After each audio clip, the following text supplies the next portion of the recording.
everybody, and welcome to the weekend review edition of the Total Soccer Show. It's been a while since I've done one of these. Hopefully I still remember how. It has not been a while since my co-host today did one of these. It's Ryan Bailey. Ryan Bailey, hello. It's been a while. I love you quoting Stained off the top of the show. My favourite seminal popular beat combo. Thank you very much, Ted. It's good to speak to you. I have missed you dearly. We've had an international break. I had to speak to Daryl at one point during this charade. Oh, gosh. Good to have you back. I'm sorry. I'm just kidding. You don't. It's your official policy that you try not to associate with people from Birmingham, right? From like the West Midlands area. You don't do that. I mean, that's a good policy to keep for sure. But I make a notable exception for Total Soccer Show, of course. But I am very, very glad that the international break is over because as am I. Bad things happen, particularly if you're Maurizio Pochettino. But hey. We can talk about that. Yeah, that happened. That happened. It's also the case that I'm happy to not have to try to find positives in a routine win over Cuba. So I'm excited to talk about more dramatic things like Mauricio Pochettino lists Tottenham getting a win, their first game under Jose Mourinho. Jose Mourinho back in the Premier League. Ryan, I'm going to assume you were excited about this, although I did also see, I believe, a tweet in which you were crying about the loss of Pochettino. Well, the tweet with Pochettino on the whiteboard writing his irregular note on there saying how much he was going to miss everybody. That was kind of... I like that. I mean, it's obviously a little bit staged because there's a photographer, documenting it. But I thought it was nice, and there's some politics behind that, obviously. But at first, when I woke up that morning and Mourinho, holding up the shirt pictures came out, I literally had watched a couple of episodes of Black Mirror the night before. And for a minute, I was like, I haven't woken up yet. I'm still in one. I'm sure I'm still in one here. But the more I think about it, the more I think it's kind of a good thing for Tottenham. And I think this result for Tottenham was really good in that, it was convincing out of the blocks, getting up to a 3-0 lead. And then the problems were still there. The problems that Tottenham can't hold a lead very well. The problems they switch off in the latter third of a game, they're still there. So Mourinho knows what he's got to work on. Does that make sense? It absolutely makes sense, and I agree entirely. But I want to start with the very beginning of what you said. I want to start with the start. Ryan, how do you mentally prepare yourself to watch Black Mirror? Because I always try to get up for it, and then I'm like, I'm just going to watch The Office again. I feel like you have to be in the right frame of mind to be ready to enjoy Black Mirror. It's not a daytime show, that's for sure. I'll give you that.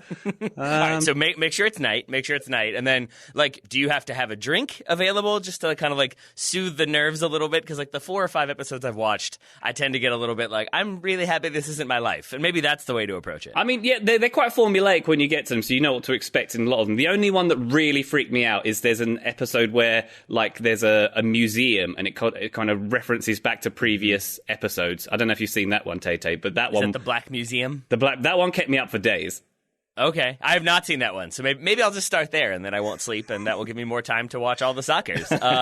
But as you said, Black Mirror can be a little bit formulaic. This season momentarily was formulaic. Now we've got the chaos. We've got the midseason chaos that we've come to know and expect from the Premier League. Jose Mourinho is back in the Premier League. We have Klopp. We have Pep Guardiola.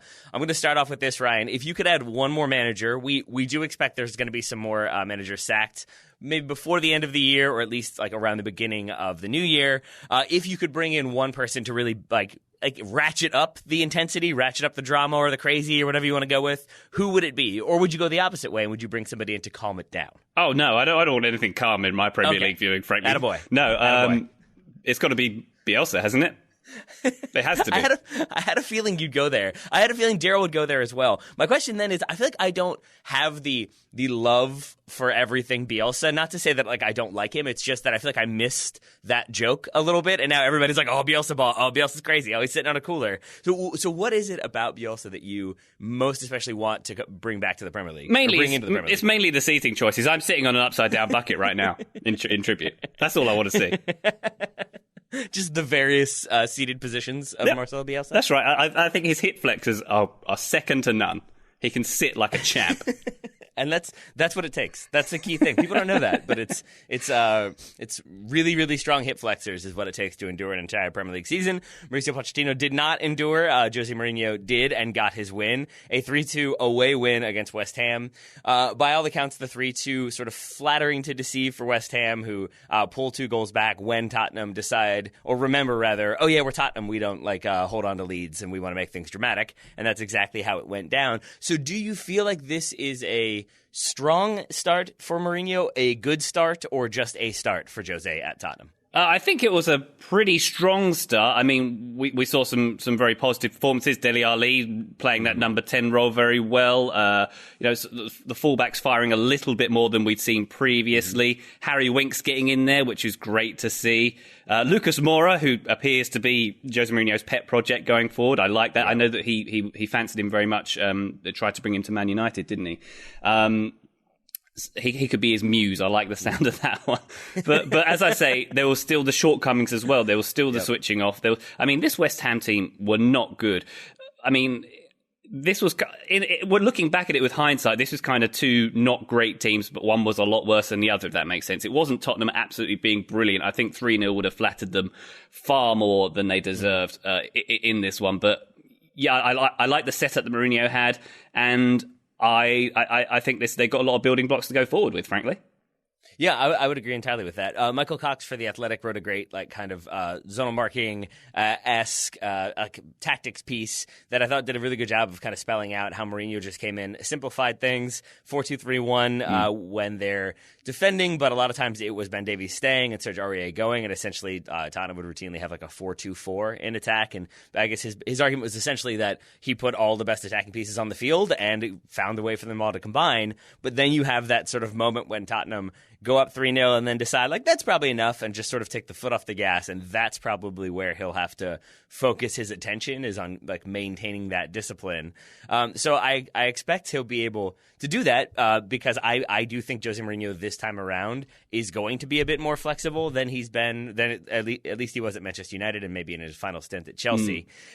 So I have sort of an optimistic view on Mourinho at Spurs, less so Manuel Pellegrini at West Ham, who did not look particularly good despite getting those 2 goals. And I think if you're looking at who gets sacked next, which is the question we're always pondering, it's probably either Pellegrini at West Ham, Emery at Arsenal, or Marco Silva at Everton. If you were putting money down, or maybe you already have, Ryan, who would you be betting on from those 3? I wouldn't possibly place a bet, Taylor. I'm in North Carolina where it's not legal to do so, so I definitely wouldn't do that for any legal authorities who are listening. But I'd say Marco Silva has got to be the choice for me. I mean, after that loss at the weekend, surely he has to be the favourite, right?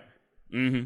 I mean, it's sort of like I read a good piece for The Guardian where they were sort of reasons why they should be sacked and why they shouldn't be sacked. And with every single one, it was there's no one else really better. Or you've got to give them time. And with Marco Silva, it was just this sort of Pochettino's not available for Everton, so I guess stick with him. There were not really many compelling arguments. It does feel like it's Marco Silva, and it does feel like Everton are not necessarily responding to him. So, yeah, I think I would agree with you. And then maybe Unai Emery is the safest of the 3. Not to say that he is particularly safe, but just that I think because he is a big-ish or big enough name, Arsenal maybe don't want to pull that trigger too prematurely, especially without knowing who else could come in. Yeah. They did get a point, so at least there's that. That's one more point than Everton got this weekend for sure. Yeah. So we think those 3 are maybe the most logical candidates. Are there any other ones you'd throw in? It's got to just be those 3. I think the managerial merry-go-round is going to spin quite a bit between now and May. It feels that way, right? It feels poised. But it also feels like there's not a lot of really good replacements out there. I know there's people like Allegri who don't have a job right now, but I don't know. It feels like it's just going to keep recycling through. So where do West Ham go after Pellegrini, for example? What do they do? Is it there's I suppose there's someone like Benitez, but he's not going to go to West Ham, is he? I mean, I would doubt it. It's because the Newcastle one, when he first went there, felt like a little bit of a stretch. But then maybe it was they're just going to give him free rein to do whatever he wants. And then what he wanted to do was sign players, and they didn't actually let him do that. So that didn't really work out. So maybe he'll be reticent to get into that situation again. But I totally agree with you, especially about West Ham, because it feels like there's some certain clubs, in this case West Ham, who have this very quickly moved from, okay, we're like relegation battlers or we're kind of like mid-table survivors to we got to be challenging more. So we're going to sack any manager or not look at any manager who's going to keep us in that sort of like 14th spot, safe but not necessarily impressive. And instead we want to kind of look for new heights, try to achieve new ground. But then when that doesn't work, you end up sort of back in that same spot. And that does feel like how they kind of fluctuate. So I guess what I'm arguing for is Big Sam. Let's get Big Sam back at West Ham and see what happens. Let's see what he's doing. Pints of wine all round at the London Stadium, baby. Now, I don't think that Pellegrini's players were helping him very much in this one. I mean, apart from sort of Noble, was there any good players on the field for West Ham in this one? I mean, Mikel Antonio coming back in and getting the goal, but that's that is also a like returning from injury substitution, and that would be an argument against Pellegrini if anything, because it's again returning from injury. I get it, but also like a player comes in off the bench and looks that strong, it leads to inevitable questions of like, well, why isn't he playing more? And also, should he be playing other players more? A playground finish on the goal, wasn't it? When you end up on your butt when you've scored the goal, that's always it's never good, is it? Daryl and I had that conversation the other day about why players fall down when they finish. I think Jordan Morris was like passing it past the Cuban goalkeeper. See, I brought it back to Cuba, and he fell down. And our explanation, or the one that Daryl landed upon, I should give him credit, was essentially if you're like opening up at the last second to try to shoot, it leads to you not being able to continue running. But here with Mikel Antonio, it was more so just him falling over and hitting the ball at the same time. It was a well taken finish, but yes, it was also a little bit fortunate at the same time. And can we talk for a little bit about West Ham's goalkeeper? Poor Roberto. I mean, he's been getting a lot of stick lately, and I don't watch a lot of Olympiacos, but my understanding was he was very good there. But I think the thing that was going around social media is that he must have the world's best agent to get him where he's got today. There was a point in the game where he made like a nice clean catch with no problems, and the West Ham fans cheered it. Yeah, the sarcastic cheers for your goalkeeper when he does something is never a great look for the fans or for the goalkeeper. And it does feel like maybe the fans are bound to stick around longer than the goalkeeper. So, yeah, probably not great for him. And not great for West Ham as a whole either, but to bring it back, definitely better for Tottenham. I think the moment when I was like, okay, yeah, Jose Mourinho definitely fully back and like ready to go in the Premier League is Eric Dyer returning to the starting 11. Because that just feels like a Jose Mourinho player of just sit deep, break up play, don't do anything spectacular, try not to do anything unspectacular, and we'll all be fine. And that is pretty much how it worked out for him. So I think that right there made me happy. Lucas Moura being his muse, I hadn't really thought about that, but now I'm obsessed with that idea. Yep. That makes me happy. And as you said earlier, Dele Alli being the number 10 and just seeming to like Was it Dele Alli or was it Dele Alli's brother? I can't remember. It was both. Okay. That's how they kept them. That's how they looked so sharp, is they would swap them in and swap them out really fast. But that as much as I mock that is kind of an example of the man management. I mean, obviously he uses various techniques to get the most out of players, and obviously that has worked on Dele thus far. And he probably takes a different approach when he's talking to Heung-min Son or Harry Kane. I mean, you got to give credit where credit's due for that kind of thing. And I thought actually there were many aspects of this that were quite un-Mourinho-esque. Like this was a team they were quite fun to watch. They were going for every ball. They were winning the ball. We had like Toby Alderweireld coming out of defence to take on people and push the ball forward. These are things, and they were breaking really fast. They were breaking faster than I've seen a Mourinho team break in a long time. It seems like almost like Mourinho's been sitting on the sidelines and watching what works in this Premier League and thinking, I could apply a little bit of it to this team. Why don't I try that? So I said this on the show last week. I'll say it again very briefly here. I'm a big believer in the idea that Mourinho was hard done in his final season at Manchester United by the lack of signings, by the lack of investment, and by the lack of backing from the board. I, at the time, wasn't a big fan because I felt like it was really boring soccer. And I absolutely agree with you that I think he was probably still a good manager then, but was less willing to adapt. I think his time in the wilderness of being a TV pundit for like 6 months, I think maybe has allowed him, to your point, to sort of adapt his approach. And he said that he was going to do that. He said Daniel Levy had said he was impressed by Mourinho and kind of the way he had adapted, like his normal philosophy. And I do think with that in mind that this game was not just West Ham being the ideal opponent for Tottenham in this game, but just it was a sign of what Jose Mourinho, I think, is going to try to do at Tottenham. Now, it may just be that West Ham were that poor, and so he was able to have his team look that solid. But I think West Ham, for their part, were maybe thinking they were getting a Jose Mourinho team with Jose Mourinho having just taken over, so they were going to be defensive and a little bit slower. And maybe West Ham anticipated that, whereas Tottenham, I absolutely agree with you, came out really rapid counterattacks. The intent of getting Serge Aurier forward as quickly as possible seemed to be to pull West Ham out and open up space for other players, and it seemed to work pretty routinely. So I agree with you that this was an exciting Tottenham team, and a team that seemed like they had more of a cohesive plan, or at least a cohesive plan that they were intent on playing within. Yeah, and if I had to give a couple thumbs down to Spurs, I would point them in the direction of the of Moussa Sissoko and Christian Eriksen. Both of them, I thought, not very good. Particularly Eriksen, it just still doesn't look very interested, does he? Nope. He sure doesn't, and I totally look forward to the battle of wills that will exist between Jose Mourinho and Christian Eriksen. Oh, yes. I foresee that coming, and I foresee Christian Eriksen maybe departing in January or this summer, would be my guess. I mean, surely Dele Alli's got that spot wrapped up now, hasn't he? Mm-hmm. There's no question. I think so. There.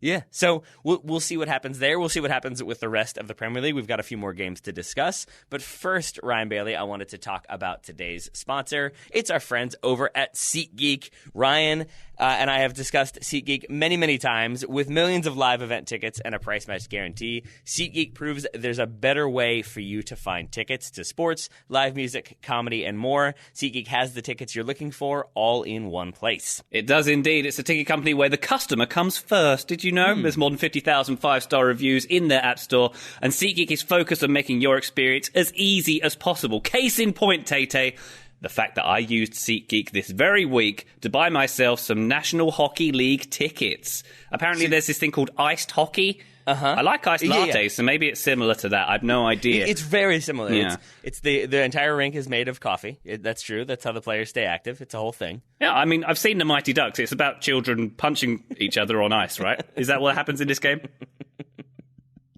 I really, really, really, really hope that the Mighty Ducks is your single frame of reference for hockey.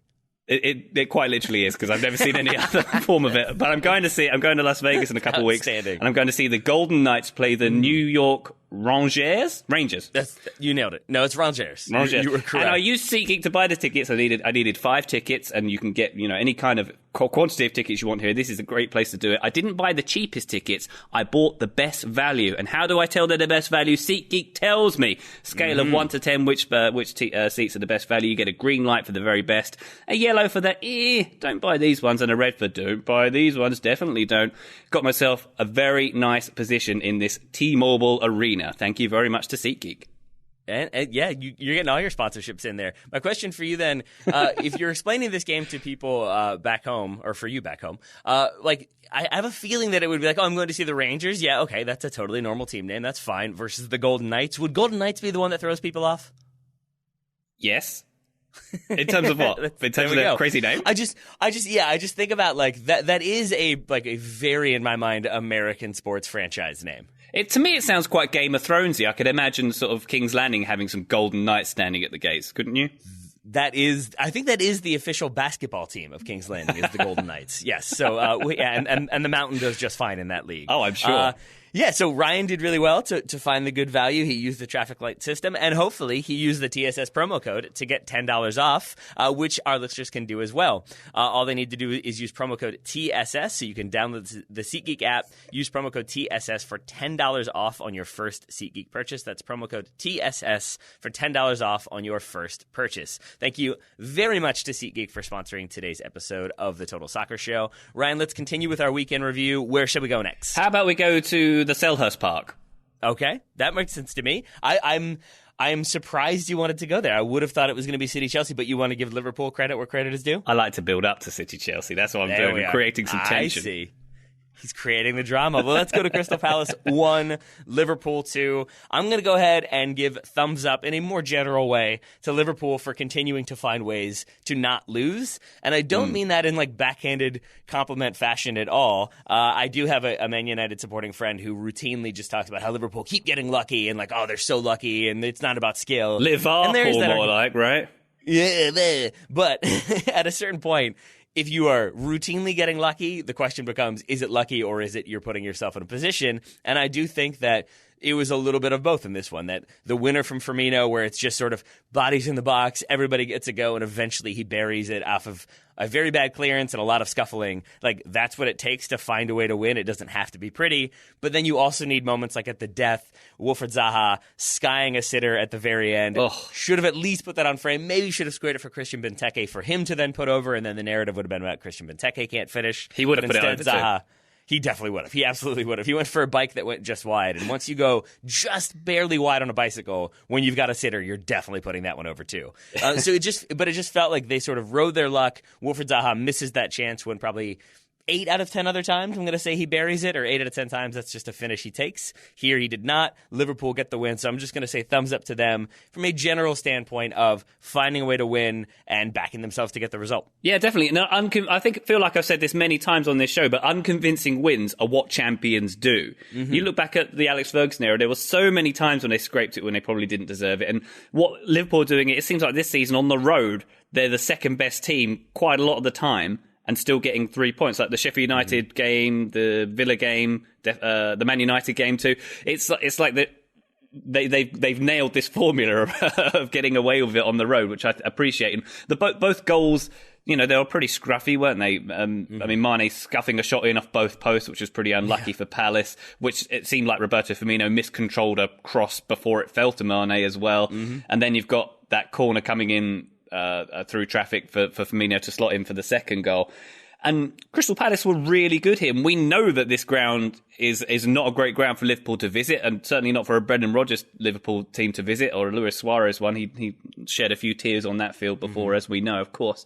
And, we know how Palace are good at set pieces. They're very well organised, and they were very good at trying to park the bus once they got that sort of equaliser. It seemed they had Palace had 16 attempts on goal. Liverpool had 12. I think that tells you a lot about what happened in this one. And they were unlucky because they got the Tompkins header ruled out, the VAR decision ruling that one out, which is a fair decision. I don't have any problem with that, but it just shows how the balance of play was. It does make you think about that Zaha miss at the end, doesn't it? He was 5 yards away from any other Liverpool player. Really should have done better, and he had a great game as well. And you look at Palace's equaliser. Zaha basically was in like the left back position, and he worked his way. He beat a couple players. He worked his way all the way into the box. And give credit to Benteke, he had some nice work in the build up to that goal. Who put the ball into Townsend, who then laid it off to Zaha to finish. But Zaha was all over the field for that one. Yeah, he's a master of the. He did it. I think Mikel Antonio did it as well. As the ball is coming to you laterally from if I'm standing to the right of Ryan Bailey and he plays it to me, the kind of stepping into the ball and then letting it roll completely across you, and then taking a touch, but fooling the entire defense. That little bit of skill without ever touching the ball, but knowing exactly how to manipulate the defenders is just so pretty to watch at the moment, because it sends everybody the wrong way and opens up space for the shooting opportunity. And yeah, Wilfried Zaha turns out pretty good. Maybe somebody should have told Man United, but maybe he should have. Yeah, that would have been a good idea. But instead, he is unable to find the equalizer. Liverpool able to get all 3 points there. 8 points ahead of Leicester City in second. Almost made that mistake. And then 9 points ahead of Man City in third.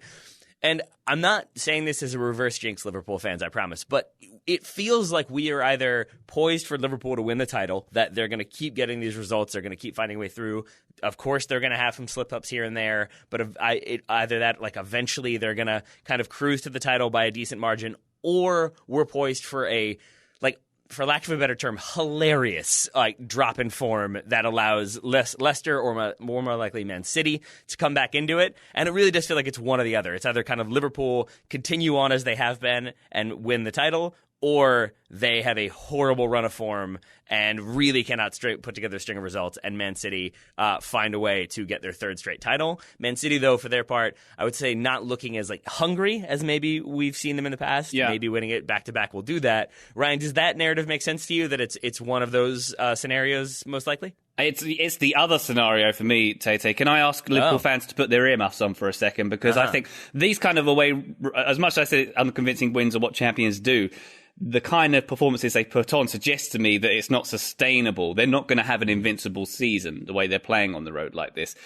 And we look at this period, I think from the end of this week until the first, for the third round of the FA Cup in the first week of January, I think they average a game every 3 days, Liverpool do. They've got to go to Qatar. They've got 5 competitions in that space of time as well. The wheels are going to come off at some point there. The Club World Cup is not... Oh, goody. Yeah, exactly. So that is at the point where I think if you remember Man City last season, they lost a couple games in December when the pressure was on and they had the mettle to kind of bring it back and win 14 in a row at the end of the season. And Liverpool could do the same thing, but if they're going to drop points, it's going to be in this period, in this winter period, maybe through January as well. And that's when I see sort of the gap being closed and we're going to get a much more entertaining run at this. So say if we reach, so as I said right now, 8 points ahead of Leicester City, 9 points ahead of Man City. If we get to February 1st and it's like Liverpool 5 points ahead of Man City, how do you feel like that plays out down the road? Well, bear in mind that Sheffield United will be 2 points ahead of Liverpool at that point as well. Is that how it works? I think it's how it's going to work, judging by how things are going. All right. Is that your way of saying you want to talk about Man United Sheffield next? Oh, we're going to tease the City Chelsea even longer. I would love that, yes. All right. Then let's talk Sheffield United 3, Man United 3. I'm just going to say thumbs down to everything. Just everything in general. That's what I want to say. I was going to say thumbs up to everything. What a coincidence. Fine. What do you want to give thumbs up to everything? Oh, for the neutral, which is what I am. Shut up, Ryan. A 6-goal game on a Sunday is very enjoyable, isn't it? Yeah, it is. You know who agrees with you is Manchester United manager Ole Gunnar Solskjaer, who said, like, if you're here for the football, it's a great result. And I agreed, while simultaneously thought to myself, I am not here for the football, and I am not here for a 3-3 draw against Sheffield United. Can I read out a text message that someone sent me? Cause there was when Man United were 2-0 down. I've got a Man United supporting friend was complaining about everything's bad, blah blah blah. And one of my friends sent him a text, which he screen grabbed to send me. He said, if it helps, no one in any way is sympathetic or cares that Man United are struggling. Yep. And in this terrible near-apocalyptic society that we inhabit, laughing at Man U losing may be the one unifying factor that brings people together. So you should be happy to be a part of that. That's a text message. It is a text message. It is also completely accurate because you don't have as much success for as long as United have, and then get to complain when there's like a 5-year downturn in form. I mean, it's not the most fun, but it is definitely the case that, yeah. Whenever I start to complain about Man United to Daryl, I just get an instant, like, it's not even an eye roll. It's just a, like, really? You want to do this? Yeah. You want to talk about this? My team were League One not too long ago. You want to go with, like, oh, my team are barely mid-table. So, yeah, maybe I shouldn't be too disappointed. But I think it was just that, like, I think I let myself believe, Ryan. That's always the mistake, is never let yourself believe. That United go 2-0 down, as you said. They pull it back. They get up 3-2. 3 goals in 10 minutes. We see Solskjaer make some adjustments, make some changes that were necessary. United go ahead 3-2, and it just felt like, okay, maybe this is it. Maybe this is when they have officially stolen the page out of Lampard's book of, we're just going to play young, hungry players who want to work, who want to prove that they belong. Mm-hmm. We're going to let some of the dead weight continue to be dead weight on the sidelines. We're going to let the rest of it go in January, and like, this is the game plan. And then they concede another one with Ole Gunnar Solskjaer changing his tactics to be more defensive and kind of inviting the pressure back on from Sheffield United. So it finishes 3-3, United with the point on the road. And you're absolutely right that with all that said, I'm guessing I have not moved the needle for you at all, and you still just find this wildly hilarious. Yeah, hilarious is the word I would use, definitely, for any of Man United's troubles. Because as you say, anything that's coming to you after all the success you had in the 90s and early 2000s, good for you. But, I mean, this was an interesting game. Not for you, but for me. No. Just looking at, say, like, the midfield. Mm-hmm. Pereira and Fred. Yep. This is Manchester United. Mm-hmm. This team won the treble in 1999. Obviously, that's 20 years ago. But now, still a very big team. Still got a lot of money. Still have a lot of backing. And the best midfield pair you can start a game with is Pereira and Fred. Yep. And I think that's a very smart point to drive home, because it is Pereira and Fred, and those two starting at like the center midfield really represents all of the issues at Man United because, number one, it's Ole Gunnar Solskjaer switching to a back three, but he kept a front three. So you have a 3-4-3 now, which means you have two central midfielders because Rashford on the left, Daniel James on the right, spread very, very wide. So you're not going to have much support against Sheffield United, who went with a 3-5-2. Three midfielders is more than two, Ryan. I don't know if you knew that or not. But that means your midfield's always going to be overrun. So that's Ole Gunnar Solskjaer getting the tactics wrong. But then you look at why he had to get the tactics wrong, and it's because Pogba injured, Ander Herrera allowed to go for a free, Scott McTominay injured, so you don't have as much reinforcement and depth as maybe Ole Gunnar Solskjaer would have liked. So then you look at the board and Ed Woodward for not bringing in the players. But then simultaneously, there are still players that are playing for Man United, and you expect them to be okay. And when, Pereira can't complete a pass and Fred completely loses track of a runner for the goal, it becomes, maybe it's about the players too. So in the end, it's just sort of all of Man United's mediocrity represented by that decision to go with the midfield too. Yeah, and it just seems like it was such a misstep by Ole Gunnar Solskjaer, this one, wasn't it? And as you say, like, you could clearly see the Sheffield United, they had more men in their midfield. So they had Lundstrom and Fleck and even Norwood were just overrunning the midfield every single time. And it doesn't help that they had to change things up. And, Phil Jones had an absolute shocker, didn't he? Yes, he did. Being at fault for that first goal as well. Yeah. It was just a very subpar performance from most players. Let's give credit to some of the kids. Obviously, the three goal scorers, two teenagers and a 22-year-old. There's some positives there. Brandon Williams, we haven't seen much of him. What do you make of him? I mean, that volley was solid. I'll take that. It was. I think for left back has been an issue for United in recent years. Luke Shaw routinely not being healthy, and then whomever else wants to try to play left back, Ashley Young amongst them, not really impressing or filling United fans with that big of confidence. So I do think that Ole Gunnar Solskjaer is not wrong to go the Frank Lampard route here. I'm calling it the Frank Lampard route, even though it was a transfer embargo that forced it. But giving opportunities to young players to come in and say, basically, if you want this spot, prove that it's yours, prove that you deserve it. I would say sparking a comeback with a great volley with your weaker foot is a good way to do that. I do think he was hung out a little bit and maybe looked less successful in the first half because he was playing on that side with Phil Jones, who is not a left-footed center back, so made it difficult for him to kind of play some balls into the path of Williams. Instead, Williams routinely having to drop back to pick up a ball that Phil Jones had underhit. And I think after the halftime change when Jones leaves, that's when you see Williams look a little bit stronger. And I think for the foreseeable future, that left-back spot should potentially be his. Can I ask you a question? Sure. Is this the worst you've seen Manchester United play under Ole Gunnar Solskjaer, save for that, let's say, 8 or 9 minutes when things were shaken up a little bit? I suppose when the Mason Greenwood substitute changed things up. Save for that small period of time, was this the worst you've seen Man United play under Solskjaer?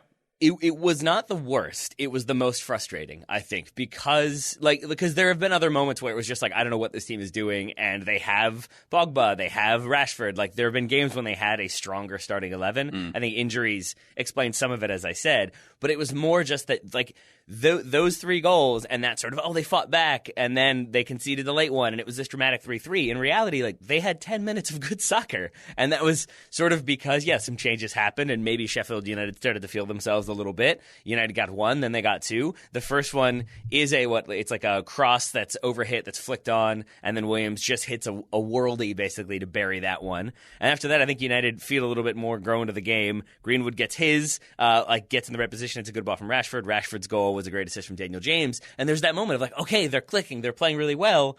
And then the substitution happens, or the adjustment happens. United go more defensive. It was a substitution. Swansea be on for Martial. Yeah.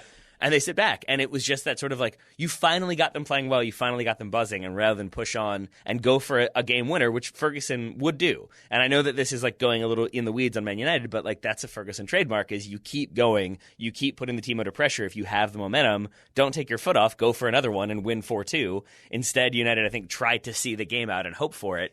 And to me, that's this weird, they didn't play for 60, 75, or 70 minutes, then they do for 10 minutes, and then it's sort of okay, now let's be defensive. And you just can't have these fluctuations in the game and expect consistency in results. Yeah. So, not the worst, but I think one of the most frustrating games for me. Yeah. Ollie McBurney's equaliser in the 90th minute. If VAR had have ruled that out, I would have thrown my television out of the gosh darn window, and I would have had to go to Best Buy on Thanksgiving, on Black Friday, to buy another one, because that would have been the biggest injustice ever. But it did teach us something. It taught us something in that armpits can score goals, because VAR has been teaching us again and again that armpits make you offside, And McBurney's armpit scored that goal, effectively. It really did. And strangely, like, this is the sign of where things are with Man United. Like, I wasn't even mad. I was just disappointed. And in that moment, like, you could just tell as soon as that long diagonal happens and it's brought down and Sheffield United, like, I forget who the defender was for United who came out and just kind of doesn't quite get the job done. But from then on, it's like, they're going to score. This is going to be a goal somehow. And it pops up. And even in the most improbable moment, Ollie McBurney with the armpit control, that was not illegal, and then finishes well. It just felt like, yeah, that feels about right. Yeah. That feels about right. So I'm happy for him, even if it made me slightly sad in the moment. Indeed. Never have you realised how much you miss Scott McTominay, Tay?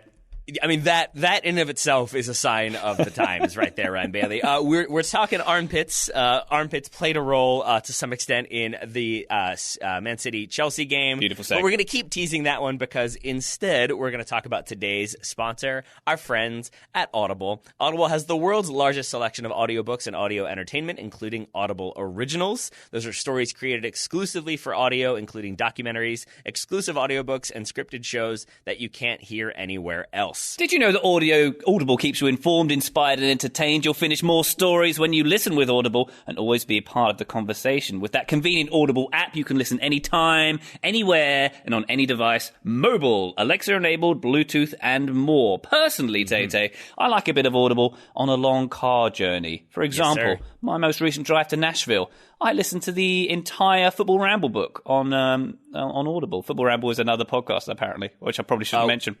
We don't acknowledge their existence. We do, though. We love the Football Ramble. We love Luke Moore. I'm glad you enjoyed that one. The one that I am like hesitant about but leaning towards is Neil Gaiman's Norse mythology book because I enjoyed American Gods. I have not seen the TV show. I mostly like Neil Gaiman. I cannot tell if this book is just sort of a retelling of Norse mythology and Norse sagas, or if this is him doing another sort of like, oh no, it's a modern incarnation retelling of Norse mythology or something like that. So I never quite know what I'm getting into with Neil Gaiman, but that is one that has sparked my fancy a little bit. For a split second there, I thought you were saying Neil Diamond, and I was like, I didn't think Sweet Caroline had any Norse mythology in it. Maybe I'm mistaken. Maybe I'm stupider than I thought. You didn't know that one? I thought you knew that one. Oh, my mistake. I thought we made that clear to you. Captain Zeus. La la la. But you enjoyed the Football Ramble book? I did. Sweet Captain Zeus. That's outstanding by you. That's outstanding work by you, Ryan.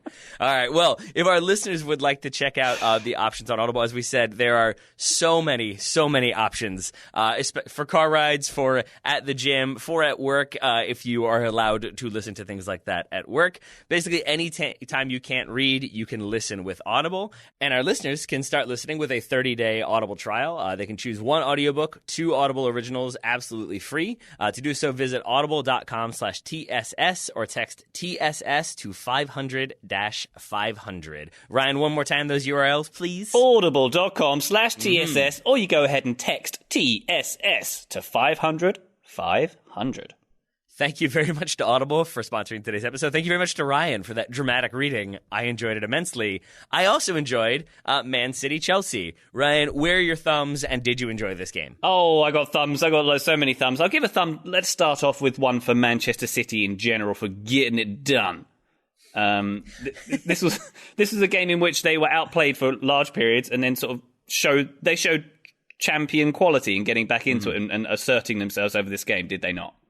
They absolutely did, and this is sort of the reason why I'm less inclined to say like, oh, it's Liverpool's, that's it, because this feels like a game where in another realm, in another like multiverse, this is a City team that have won 2 in a row that maybe aren't as motivated, and Pep Guardiola's having to kind of like plug holes where he can, and maybe this is one where they kind of lose focus for a little bit, they end up not getting the result, they fall further behind, that they're able to pull it back against a Chelsea team that looked good, that looked solid, had the sort of counterattacking game down, frustrated City on multiple occasions. That City are able to find a way and capitalize on individual mistakes, which is a thing I think you have to do, but it still is City continuing to fight, which is what you would ask from them at this point. Yeah, definitely. And this one was a mouth-watering prospect in that we had the team who scored the most goals on the road against the team who scored the most goals at home. So, and 2 reasonably weak defences. So this one was definitely never going to finish 0-0. I really enjoyed N'Golo Kante getting forward, being the registrar. I thought that was amazing, that the way he set up, got that first goal, was it not? It was not. I'm sorry. I need to hear you say that word one more time. Registrar. Ooh, fancy. Yes, seeing him score, and also seeing him score like a incredibly scrappy goal that was also technical felt apt. It felt correct. Like that was how that goal was supposed to happen. You call that scrappy? I mean, just the like bringing it down and then like kind of finishing while falling over, and I think not like knowing what he's doing, but also simultaneously not being entirely certain if he's put that ball in frame or if he's gotten it past the goalkeeper. Okay. I felt like those few little moments made it scrappy to me, and then Tammy Abraham having to like roughhouse the ball like to make sure it goes in. For a moment, I thought maybe he was going to be offside, but he doesn't end up making contact, so it doesn't really matter. But I loved that goal. I loved N'Golo Kante getting his name on the score sheet for sure. Yeah, definitely. Chelsea were, for large periods, certainly from the start, the better team. They were definitely overrunning the midfield there, and Kante and Kovacic playing a big part in that. But I think what showed the constitution of the City team, they just didn't panic. They didn't panic when they went behind at all, did they? And they just got back into it. And I was really pleased to see that. Not that I've got any horses in this race or anything, but can I give a thumbs down to Pep Guardiola and his continuing decision to put Fernandinho in central defence? So I'm fascinated by this because you can, but by all accounts and the coverage I have seen, there was a lot of praise for Fernandinho in this game, that he made good defensive plays, he made good defensive reads, he didn't commit any like obvious fouls or put City in any particularly problematic situations, and then was obviously good with his feet. So why are you going thumbs down on this one? Well, Fernandinho has been very good, and in central defence he's generally had put in a good display this season. But the point is, he doesn't have to be playing there. Otamendi, as much as he might have any shortcomings, is fit to play in central defence. There are youth options that could go in. Eric Garcia could play there, for example. And not having Fernandinho in defensive midfield is the biggest problem for City, I think. For which reason? Because you don't have his sort of like defensive nous. That was a point that I think the Match of the Day guys were making, that like Arsenal didn't know when to foul to break up those professional plays the way Fernandinho seems to have it like completely figured out. Or do you just mean that like they miss his presence in terms of everything he brings to the equation? More that it's a defensive nous, more that the screening he does, more that the breaking up play, the highly suspect tackles. Gundogan and Rodrigo are great, but they don't quite serve the same purpose that he does. And I think it alters the formation. It's 4-2-3-1 without him, and it's generally a 4-3-3 when he is in front of that defence, and that changes things. We know that Pep prefers a 4-3-3 for a start. And I just think that, say last season, when...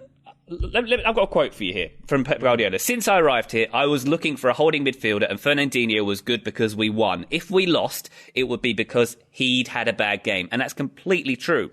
If you look at their losses last season in the league, it was either when Fernandinho was injured or if he gave away a goal or he had an unexpected bad performance. And I think he's so important to this City team, and that's something they're going to have to address going forward because he is 34. But playing him in central defence, as good as he is at that, is not using his talents to their best effect. All right. Is this your audition for Fernandinho's agent?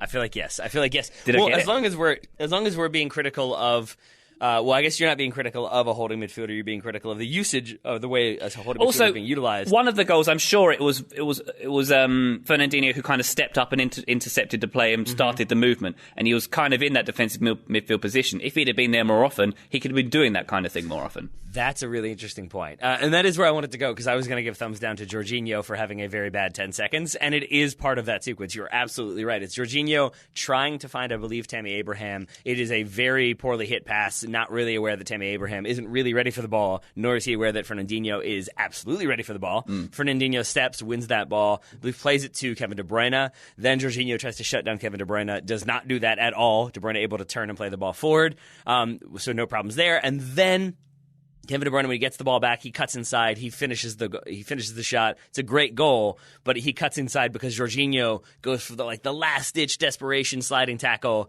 and it's the most humiliating moment you can have as a defender. You go in for the slide tackle, the attacker just very calmly cuts right past you, and you go sliding out of frame as he finishes expertly. So a bad sequence from Jorginho. He also didn't really help too much on the Riyad Mahrez goal. He could have maybe provided a bit more cover as a holding midfielder. The Arjen Robben goal, you mean?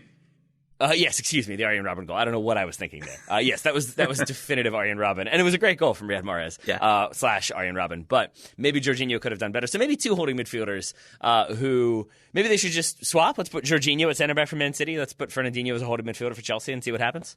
I'm sure there's no rules that are preventing that. Sounds good to me. Jorginho, he doesn't often make mistakes in possession, does he? I think it's uncharacteristic, isn't it? I mean, not this season. Last season under Sarri, he made a few more, but that was more so to do with the entire team not wanting to play that system anymore. So I don't know how much you want to blame him for that. I also don't know how much you want to blame VAR for the things that happened in this game. Right? Oy. Should we talk about it? I mean, we have to. We have to talk about VAR. It's the rule on this show. So Sterling having that goal disallowed, which ultimately didn't have an impact on the scoreline, but it certainly must have an impact on Raheem Sterling's psyche, because it's at least this. I mean, there was a West Ham one where it was pretty suspect as well, wasn't it, for Sterling? It's just another case of them drawing a line, and it probably depending on which frame they select to draw the line, the VAR people. For me, when the line is, you can't distinguish between the two lines, that's just categorically not offside. That's categorically not in the spirit of the law or the game for me. If we're not going to give the benefit of the doubt to attackers when the line is drawn on top of the other line, what is the point?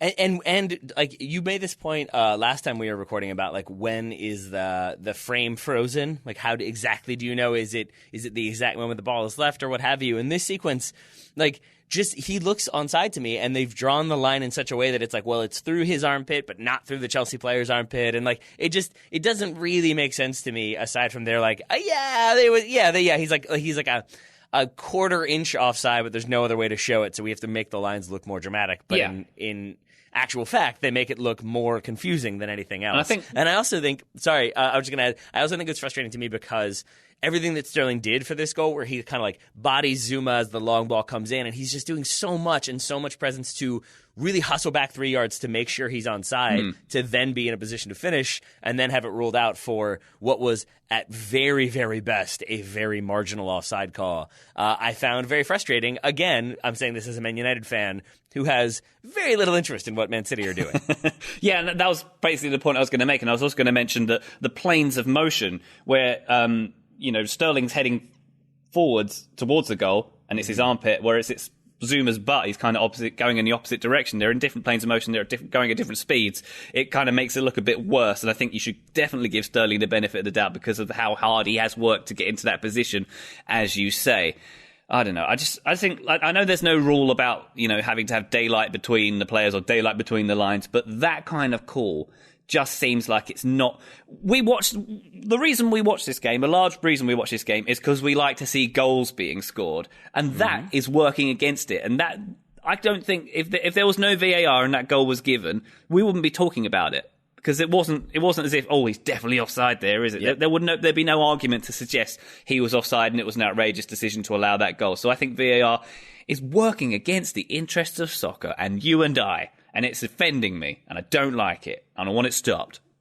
I don't like it either, and therefore I don't want to talk about it anymore. So let's talk about other things. We've talked about a lot of the Premier League. Let's move to South America, where we had the Copa Lib final this weekend. Oh, yeah. A dramatic one, to say the least. Flamengo end up your winners 2-1 over River Plate. Gabriel Barbosa with a brace and then a red card in the 90+5 minute. Borre with a goal for River Plate, Rafael Santos Borre. And then you had Ezequiel Palacios also getting a red card there. Lots of drama, lots of big moments. Ryan, what stood out to you from this one? Lots of things stood out to me. I enjoyed the venue for a start, the Estadio Monumental. Those pictures of it in Lima, it looks incredible, doesn't it? But it does. I have to say, you put in the show notes the Bonvillain Lair Stadium, and as soon as I read that, I was like, yes, thank you, because I could not figure out what that vibe was, and I was kind of obsessed with it too. And it is absolutely a Sam Mendes Bonvillain Stadium. It's definitely It is meant to be the setting for the next James Bond movie. It has definitely been carved out the side of a volcano. I think that's definitely true of that stadium, but it looked fantastic. And I think there's probably a good reason for it being put there. I looked at Google Maps. It's 3,000 miles from Rio is Lima. It's 2,500 miles from Buenos Aires. So it's very much a neutral territory. And it's 6,000 miles in the sky, right? It's actually only 500 feet above sea level, so it's not super high compared to other places because it's coastal. So that wouldn't have been too much of an issue. But that makes more sense. Yeah, but I guess the point of it putting there is it's quite neutral. It's far away. It's not terribly different from having it at the Bernabeu as they did last year for the second leg. But there's not a lot of pubs. There's not a lot of bars near that stadium. So I think that maybe helped to contributing to less trouble. Although some players, Gabigol getting himself in trouble, eh? Oh. Yeah, so let's talk about Gabigol for a minute here, because he returns to Brazil, he gets the brace, they're the Copa Lib champions, then the red card, whatever. But it does lead to the question. This is a player who I thought was going to be the next big thing. He was going to be the next big Brazilian. There have been many of those: the new Pelés, the new Romarios, the new Neymars, what have you. I think Neymar is the new Neymar.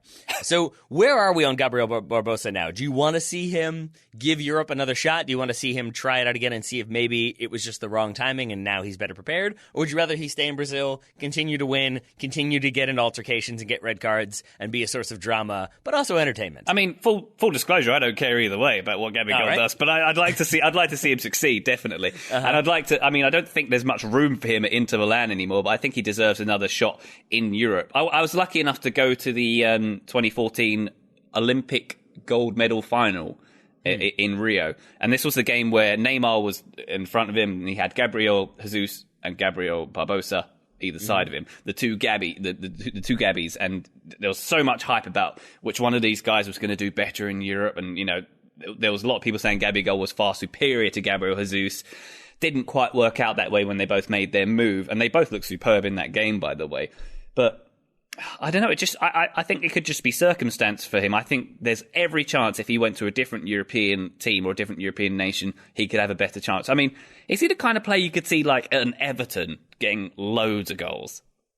Yes, it is. I can't tell that's just because Richarlison is there, and I'm just like, yeah, that's probably why Brazilians in there. We'll see what happens. But no, yes, I do think he's a player who requires a certain situation and probably requires a lot of time and confidence to continue to go. That said, Inter Milan have not been the most consistent team and have not been the best about giving people consistent minutes and backing them entirely. That's changed a little bit this season, but when Gabigol was there, definitely not. So yeah, let's throw him in at Everton or Watford or something and see what happens. Yeah, definitely. And full credit to Gabigol for Man United 99ing the heck out of this game. There we go. Coming back and getting the win there, and a mystery red card apparently for foul and abusive language that nobody really saw or understood or indeed cared about because of the result. But a great result for them. I thought wasn't the highest quality of match. I mean, it was technical, but I mean, it didn't seem like either team was that bothered on defending very much. It was definitely end to end and it was fun. But there was an interesting quote from Jorge Jesus afterwards saying, whoever saw it will understand the level it had. Champions League level. Compared to the last final between Liverpool and Tottenham, this one had more technical skill, tactical contents, and a much more beautiful atmosphere than that final in Madrid. I kind of agree with everything he said there, but also I don't think it was as high a quality as the European Champions League, frankly. And to be fair, this is the only game I've seen of this tournament. I'm sure leading up to this Copa Libertadores final, there were many high-quality games going towards it. But this one, I didn't think was a shining example of that. Yeah, it's the old saying, right? That finals are never going to be your best display of football because anxiety is so high, emotions are so high. You never necessarily know if you're going to get the best game as a result. You mentioned Champions League final, which Liverpool obviously did quite well in. Now we've got the Club World Cup coming up. Ryan, are there things you think Liverpool can learn from this game, or things they should be paying attention to when it comes to potentially facing Flamengo? Yeah, so if all goes to plan, it'll be Flamengo that face Liverpool in the Club World Cup final in Qatar. I think that Liverpool will do all right against these guys. I'm sorry to say for the Brazilians here. I mean, they look pretty vulnerable in defence. It seemed like River Plate found a way through an awful lot. It looks like there was lots of chances to play through the middle there. It seemed like they were quite a bit lower intensity, but that could be to do with the final and the 500 feet of above sea level that we had there. I thought that it was both sides were having lots of shots from about 30 yards. It seems like it was almost like in basketball where there's nothing going on in the middle of the field. They all just crowded to the edge of the box and started having shots. You do have Felipe Luis at left back from Flamengo. You have Rafinha at right back. I think I read he's the only player, or one of the only players, to win the Champions League and the Copa Libertadores. So you've got that combination at fullback. You've got Gabi Barbosa up top. You've got Jorjan de Arrascaeta. Bruno Henrique was great, I thought. Yeah, so you've got some threats there for sure. But yes, I take your point that I fully expect Liverpool to be just fine in the Club World Cup. Assuming, of course, that they actually care and actually try and don't just play like 9-year-olds. We shall see. Do we think we'll get a Neymar celebration in the Club World Cup? Or after what you've seen from the Copa Lib final, are you okay with not having one? Well, we certainly got one for this, didn't we? Neymar sort of filming himself as he's wont to do, celebrating Flamengo's win. I was a bit confused by this because obviously he's a Sao Paulo boy, not a Rio boy. But it transpires that Neymar is dating Gabriel Barbosa's sister. No, obviously Gabriel Barbosa is dating Neymar's sister. Yeah, Gabriel Barbosa is dating Neymar's sister. Gabriel Barbosa is dating Neymar. Got it. I thought it'd make Neymar angry because he wants to date his own sister from the fan fiction I've been writing. But I don't know. Sorry, family show. I'll move on. But I thought this was curious. I wasn't ready for that. I thought it was curious to see Neymar celebrating this, and it was nice as well, I suppose. But I don't expect to see him celebrating the result of the Club World Cup final. Nor do I. A couple more games to get to, and then we'll call it quits for today. We should mention Dortmund's 3-3 draw with Paderborn. Dortmund go 3-0 down at halftime, come back to draw 3-3 at home. But this is against newly promoted Paderborn, a side that no one expected to get points, or very many points this season, certainly not against Dortmund. And it seems like this is another potential nail in the coffin of Jadon Sancho's time at Borussia Dortmund. He was dropped and fined last month after returning to training late from international duty. Then in their 4-0 loss to Bayern in Der Klassiker, Sancho was subbed out on the 36th minute. Dortmund down 1-0. Worth noting that this happened, I think, last season. Dortmund went down early. Sancho was instrumental in the comeback against Bayern Munich, so that had him feeling a little confused. And then I think it was Rafa Honigstein, writing for The Athletic, was reporting that basically the club sort of keep asking him if he's planning to stay, to the extent that he's like, I don't understand what you all are trying to convey to me or why my answer isn't good enough. But Jadon Sancho appears to be a player who is very deliberate in his decision-making when it comes to club career and club choices, hence why he went to Dortmund in the first place, to get those minutes. And so from what I read, it sounds like he basically said, like, no, I want to be here. And they keep being like, but do you, though? But do you? Like an unwelcome house guest. It becomes like, well, maybe I don't want to be here anymore. So I do, like, the dropping of points is not ideal. But if this is another blow to Jadon Sancho staying at Dortmund, I got to say, it's a pretty negative result for Dortmund. Lucien Favre, the manager, on the hot seat. He got the vote of confidence, but the vote of very little confidence. That was sort of, I think the newly elected president came out and said, like, we definitely still believe in Lucien Favre, but of course results are part of what we consider. Which is the most, like, if I was like, Ryan, we love having you on the Weekend Review. You're definitely going to host this show. And then, next week we'll see. Like, that's not the biggest, endorsement of your long-term stability, nor do I think it was for Lucien Favre. So maybe some things uncertain at Dortmund. Yeah, for sure. Definitely. It was the Dortmund AGM on Sunday where that vote of confidence was given. I just want to. I'm picturing a scenario. It's sort of like Hans-Joachim Watzke, the Dortmund CEO, sitting in his office. It's like a Mr. Burns style office. He's got two chairs in front of him, Lucien Favre in one, Jadon Sancho in the other, and he's got his finger hovering over the trapdoor button. And whose button is he going to push? That's what I want to know. Who's outstayed their welcome the most? Who's the house guest who? Oh, we're starting dinner soon. Are you sure you want to stay for dinner? Well, yeah, I do, but you're making it sound like you don't want me to stay for dinner. I want to know exactly which one of these guys is set a place delivered with that tone. Exactly. Yeah. I hope the trapdoor leads to dogs that have bees in their mouths, and when they bark, they shoot bees at you. Oh yes, I love it. Can I seg off into something? My daughter has been singing "Be Our Guest" from Beauty and the Beast quite often at the moment because they're doing it as their school play, and all I can think of is Mr. Burns singing "See My Vest." See my vest. Yep. Like my loafers, former gophers. It was that. I was getting my chauffeurs. I can sing that whole song if you want. It's wonderful. I think I had that CD, the Simpsons Sing CD, and it was just every musical moment from the show. Some of which were like 4 seconds long, and some of which were like 4 minutes long, and it was great. And I listened to it a lot as a child. I've had to, I begrudgingly had to subscribe to Disney Plus in my household for reasons I object to, but I have, it does have all the old Simpsons episodes on it, and I did find that, and I watched that again. Do you have children? Yes, I do. I know you do, and that is the reason why you subscribe to Disney Plus. I'm assuming because basically they own all the children's content. It was my wife actually who campaigned the hardest for it. I had to say. All right, they all love it. She's a big Mandalorian fan.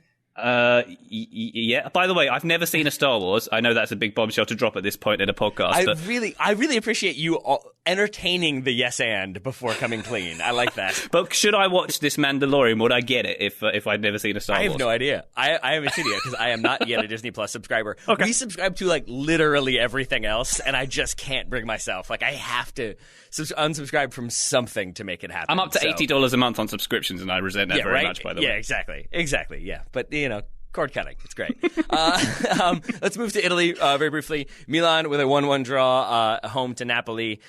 A decent result for Milan, but very indicative of a lack of depth and overall talent in the squad, that they're sort of papering over some cracks, and so maybe they get to another window when they can sign some players and then inevitably fire the manager again. Yay. But until then, let's talk Napoli, where things definitely seem to have gone wrong for Carlo Ancelotti. Napoli winless in 6 games in all competitions, 7th in the table, only 20 points from 13 games. They are scoring fewer goals this season, conceding more. Ryan, any ideas about what has gone wrong at Napoli or what happens next? I think this is something you mentioned in the show notes, but the change of formation to a 4-4-2, and specifically in that, having Chucky Lozano and Insigne as the two. Well, Lozano's not really built. He's not built for that position, surely. So it feels like he's out of position, and you're combining him with someone I saw on Twitter described as the worst finisher in Europe. It's not the best combination, I suppose. But my biggest beef is that Dries Mertens didn't start this game. I think if there's a rule for any soccer team, it's that if you have Dries Mertens in your squad, you have to start him in your starting 11. And if he's not in your starting 11, everybody should be asking, where is Dries Mertens? Why is he not starting this game? I do appreciate that it's one of your fundamental philosophies of soccer/football that Dries Mertens must always be utilized. Yes, it is. It really That's is. Good. He's my favorite. And maybe that is something that Carlo Ancelotti should pay attention to because, by all accounts, the flat 4-4-2 has not gone over well. The players much prefer the 4-3-3 that is, at least more recently, representative of Napoli and does not put them in a position to thrive necessarily. But then also Ancelotti liking the rotation system of bringing in, swapping in new players, giving everybody a rest, seeing what happens. But then, after the game doesn't go well, complaining about the lack of consistency from his players. If you're not starting a consistent 11, I don't really know how you can expect a consistent string of results. Yes. I suspect we should move on. But I guess the reason why I'm sort of very fascinated by this is because I was convinced that Carlo Ancelotti would do very well here. I was convinced that Carlo Ancelotti would have been a good manager for Arsenal or for Man United. But it seems to be his reputation, at least in the last 5 years or so, has become he's a manager who isn't really going to tactically innovate. He's going to make your star players happy. He's going to put star players in a position that they want to play in. And he's going to sort of be laissez-faire about stuff, which can work if you're coming in after a tactician, disciplinarian, and maybe the players at Bayern need a little bit of a break and they don't need to be yelled at so much. So Carlo Ancelotti comes in and makes things very jovial. But then very quickly, if you have a lack of discipline, you go, the great quote I saw was basically the players have gone from being micromanaged to undercoached in 2 years. Oh. And then it seems like the players sort of lose interest, aren't as focused, and you need someone to come back in and be that disciplinarian. Carlo Ancelotti does not seem like he wants to be that type of manager. So unless he has a sort of moment of Jose Mourinho, I've got to change things up, which again, we'll see if Jose Mourinho actually does. I'm a little worried about Carlo Ancelotti becoming, the global manager that everyone still loves and adores. I want those eyebrows around for a good long time, Ryan. It sounds like you're making a very convincing case for Ancelotti to Arsenal right now as well. There we go. Let's make it happen. One more league we should mention briefly. Let's talk La Liga, where Real Madrid get the results, and Gareth Bale gets a reception. He gets something. That's how all I'm right. phrasing that. I would have bet my house on Gareth Bale being nowhere near that stadium for this game, and yet he comes on and has an impact and plays his part in the third goal. Weird situation there, isn't it? What do you make of all this? Because on the one part, I feel like the whole Wales goal for Madrid in that order flag thing in the international break was pretty poor, pretty unprofessional on his part. But at the same time, it's something that he cares about. At the same time, it was something that was put on him, wasn't it? It was like the Madrid press that made this up. He's just kind of owning it for himself and trying to turn it around as a joke. And he's the one who's being basically cast aside by this club who's paying him a lot of money. He's the one who looked like he had a deal to go and then was shoved up to the side for 7 or 8 weeks. I think he's got every right to be annoyed, and to express that with that flag, I think is a reasonably low-key way of doing it. And to come back in and have an impact like this is good for him as well. I know I'm being British. I've probably got the narrative of being on Bale's side on this one. which is not how the Spanish press feel about it. But I do feel quite sorry for him almost in this situation. But at the same time, it also seems like he's not that bothered by it. I don't feel sorry for him as much. I do agree with you. He doesn't seem as bothered, although I don't understand how you can have a stadium of your own fans whistling you and newspapers writing every negative thing they can and have it not take an emotional toll. What I am more so flummoxed by is, or maybe like would encourage people to see this as, is an opportunity to remember that communication is important when it comes to relationships. And this, to me, feels like Real Madrid not really being able to communicate an effective message to him of, look, you have not done what we've asked. You got to go. We're going to sit you and we're going to find a club for you to go to. But then simultaneously, they're also sort of in this mindset of like, well, but he's a really expensive player and we want to keep his value up, but also nobody else is going to pay for him at the amount we want. And so they just kind of keep doing this like, well, until we figure it out, we're just going to exist in like the kind of realm we're in right now, which is a realm of like nothing. And so instead you have these moments where, like, as you said, I did not expect him to play even a tiny part in this game, and that he subs on and does have an impact and does positive things as he's being booed and whistled, it further compounds the confusion of what is his status there, and do they actually want him there? Does he actually want to be there? It's a weird situation. It's not one I'm really familiar with, of like, the more the player plays, the more murky and confusing the situation becomes. Very odd. And what was also odd about this game, Tete, is that Madrid came out with a convincing scoreline. I was convinced they were going to trip up in this one. And, I mean, they are unbeaten at home this season, but they've had a few instances where they've almost tripped up. And Sociedad beat them twice last season. They beat them in both games last season, including at the Bernabeu, their first victory there in 15 years. I thought that, they've had good away form in the past few weeks as well. And, they've still got that David Moyes blood running through their veins. It's still in there.